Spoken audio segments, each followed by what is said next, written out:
విష్ణు పృథివీపతిర్భవతి అన్నారు. నా నృషి కురుతే కావ్యం నా గంధర్వస్వరూపధృతు నా దైవాంశో దదాత్యన్నం నా విష్ణు పృథివీపతిర్భవతి. దైవాంశ లేనివాడెవడు అన్నదానం చెయ్యలేట. పూర్వజన్మలో గంధర్వుడు కానివాడెవడు అందంగా ఉండట ఈ జన్మలో.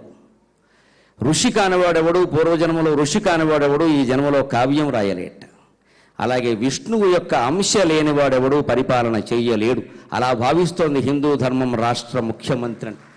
మీరు శ్రీ మహావిష్ణువుకు ప్రతీకలుగా మేము భావిస్తూ ఉన్నాం. పలకండి కిరణ్ కుమార్ రెడ్డి గారు, మీ సందేశం కోసం సభ యావత్తూ ఎదురు చూస్తుంది.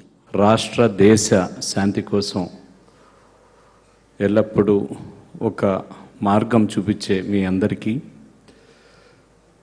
పెద్దలు రోసయ్య గారికి, ఇక్కడికి విచ్చేసిన పెద్దలందరికీ, ప్రత్యేకంగా భక్తి ఛానల్ చౌదరి గారికి, ఈరోజు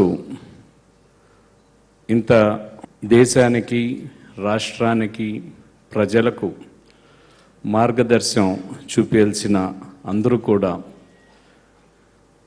వేదిక పైన కూర్చొని ఏ విధంగా ఉండాలి సమాజం, ఏ విధంగా పద్ధతి ప్రకారం అన్ని కులాల వారు మతాల వారు రాష్ట్రంలో దేశంలో శాంతియుతంగా ముందరకు పోవాలి ఆలోచన చెప్పగలిగిన శక్తి మీ అందరికీ ఉంది. నేను కోరేది ఒకటే, ఏదైతే సమాజంలో ఉన్న సమస్యలని ధైర్యంగా ఏ విధంగా ఎదుర్కోవాలి, ప్రత్యేకంగా చిన్నప్పటి నుంచి పిల్లలకు